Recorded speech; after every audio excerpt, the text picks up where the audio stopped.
Next, we have Sagnik telling us how he's formalizing mathematics and scientific computing with an open source theorem prover. Sagnik is a mathematician who works on computational number theory, arithmetic geometry, and algorithmic bioimaging.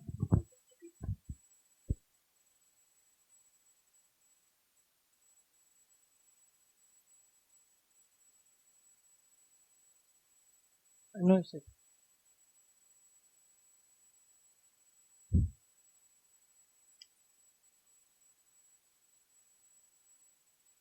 Yeah. Hi. This is Sagnik. This is probably one of the first times I'm talking in front of an audience which is mostly filled with devs. Because usually when I'll be giving such a talk, it will be in front of mathematicians. So it makes my life a bit difficult. And also I have a short amount of time. So I'll try to give you a flavor of what this open source project is. And probably in the end, figure out how some of you can contribute as well. So the main thing that I will be talking about is a bit about how do we formalize math and primarily why it is required at a certain stage. And within the last 3 to 4 years, formalization has come up to be something really important and it is growing really fast. So this is a point of time where I feel like a lot of open source contributors can join this project as well. So I'll start a bit with this ISOMS 2013 report. So one of the things that we have observed in the mathematical community is that a lot of published results in the area of scientific computing or complex math in general are not easily reproducible. So this does not happen because that mathematicians don't understand each other. It's because things are not well documented how they should be. Like computations, even though we see what the final output is, the process is not as well documented as it should be. So not only that, in a lot of cases, since we as mathematicians prove theorems in natural language, the thought process of proving these theorems are different with respect to different mathematicians. So this results in a peer reviewing process to be getting extremely delayed in some cases. So this is an open source project that solves some of these problems. So to figure out how formalization actually came into being, I'll delve a bit into history. So we start with Russell's paradox, which came from somewhere in 1900s. So this starts from the basic set theory. So how we define set simply is a collection of objects. So now let us say that a collection is good if it does not contain itself.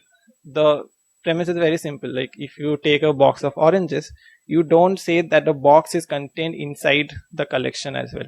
So now consider all kinds of sets which don't have themselves included in it.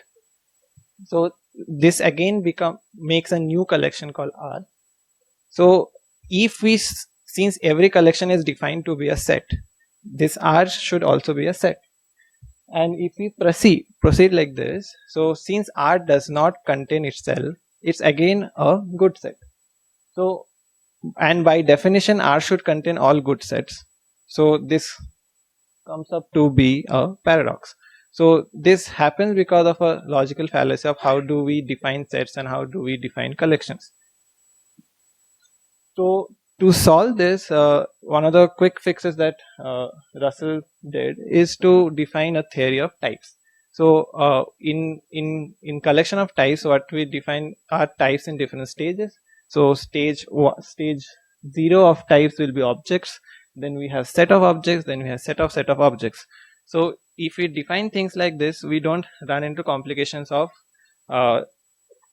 creating larger collections and naming them in the same process. This type theory has gotten improved by several other mathematicians in the late 20th century. So this also includes the ZFC theory. So what ZF does is that it creates basic axioms of defining logic in math, and we define what empty sets are, how disjoint sets are, how elements inside sets behave. And we also have something called axiom of choice, and which lets us make sure that even if you have infinitely many sets, it's always possible for us to choose at least one object from each of this set and create a new collection. Like for example, if you have infinitely many number set Si, you can always choose at least one point from each of the sets and create a new collection. So these are some of the axioms that has built early logic theory and type theory in math. They get more improved with Gödel's theorems. So Gödel's theorem mostly defines formal systems of proving logical statements in math, and how there is always inconsistency in almost every formal system. So for example, a system, if it's consistent, you can never prove both the statements P and negation of P. So all of this gets also more improved with the introduction of computability and lambda calculus. So Curry and Howard, so how they improved the entire logic system is that they took logic and introduced them to be called as types. They call proofs as programs and formulas also as types. So this is the entire path is slowly going towards using mathematical logic to be very similar to how programming logic works.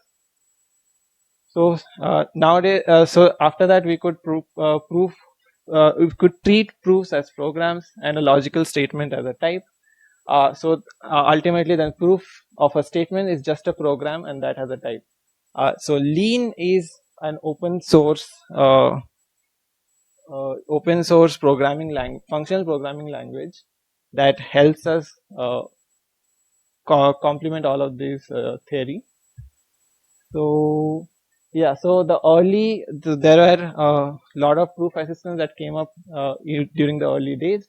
So as a result of this, proofs can now be treated as code and theorem provers as compilers. So how we would treat a new theorem as something that needs to be proved in that natural language can similarly be translated to be a code, and a theorem prover can be a compiler, which when runs the code verifies if it actually runs inside the compiler, verifies that the proof is correct. So Lean comes up in 2013. It was developed by Leonardo inside Microsoft Research, and Lean is still supported heavily by Microsoft Research. So it offers interactive theorem proving. So it's a functional programming language. So whenever you use Lean, you get immediate compile actions. So that makes proving theorems inside a compiler much interactive. And it becomes friendly to not only programmers but also mathematicians. So now, in case of ordinary type systems, we interpret variables as integers or boolean. But in case of dependent types, which Lean uses, we can have types depend on values. So to give a small flavor of how Lean works, let us take a very simple theorem and we'll just go through the proof of it. So let us take this theorem where for any natural number n, we have to prove n plus 0 also gives us n. And we'll prove this by the theory of induction. So induction basically tells when you have n number of objects and it is true for a base case, and if it is true for any case, it is also true for the next case, then we can iterate it to be true for all possible cases inside n. So when for the base case when n equals to 0, we have 0 plus 0, which holds by definition. And for the inductive case, let us take for any k, we have k plus 0 to be true. Then we can also figure out iteratively that k plus 1 plus 0 also gives us k plus 1. So it is true for the successor of k. And this is how we prove this statement in natural language mathematical statement. Let us see how the Lean proof looks like. So this is how the Lean proof would look like, and I'll explain how the syntax works quickly. So basically, we have two major elements in the proof. We have a goal. So goal is a current subtheorem that needs to be established. So for example, whenever we define the theorem at 0, it will create a goal that we need to prove. And then we use tactics. So tactics are instructions that we give Lean that breaks the goal into simpler goals and then proves the continuous goals until nothing remains. So for example, in this case, so theorem as starts a new theorem. We define that we are proving it for natural numbers, and this is a statement of the theorem that n plus 0 equals to n. we prove the theorem by induction of n.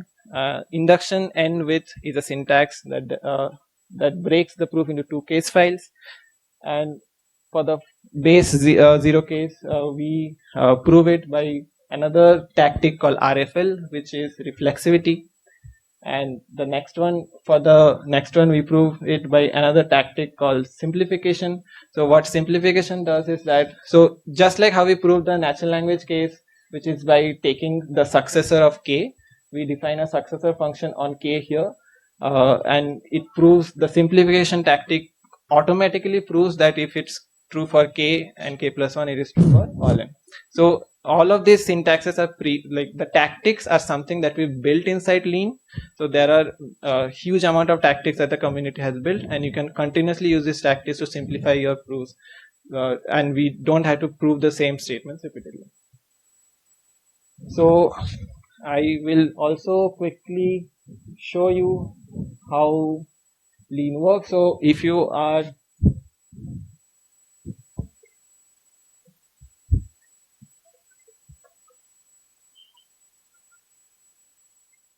Can we wrap up? so if you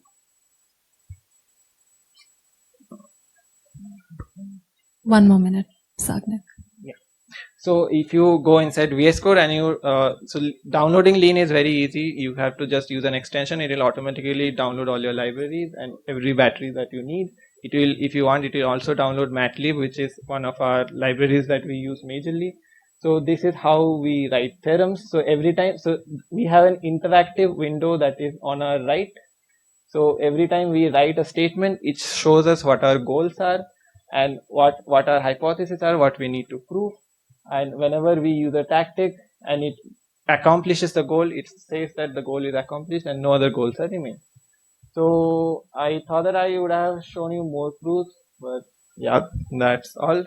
I want to also quickly say some of the major projects that has been proved over the years. So